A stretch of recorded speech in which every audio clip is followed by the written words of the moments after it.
Les dossiers médicaux d'Hitler ont été en grande partie perdus, mais il subsiste certains documents. Un ensemble de lettres et de rapports troublants ont été mis au jour et ont révélé les secrets médicaux d'Hitler, consommation de drogue, prise de stimulants sexuels et accès de dépression nerveuse. Un homme régnait en maître sur la santé du Führer, son médecin personnel, Theodor Morell.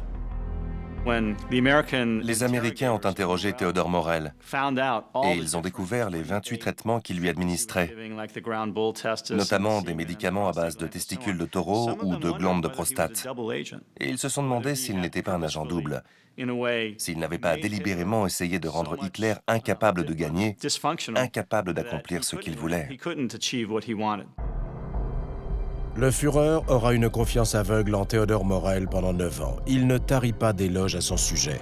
Mais d'autres médecins nazis le considèrent comme un charlatan et le tiennent pour responsable de la détérioration spectaculaire de l'état de santé d'Hitler. D'autres médecins nazis du cercle rapproché d'Hitler n'avaient que du dédain pour Theodor Morell. Ils le prenaient pour un parfait imposteur et sous-entendaient qu'il avait fait beaucoup de mal à Hitler. Après la guerre, le médecin est arrêté. Il avoue avoir administré au Führer un cocktail de médicaments à base d'opiacés, de morphine, de barbiturique et peut-être même d'amphétamine.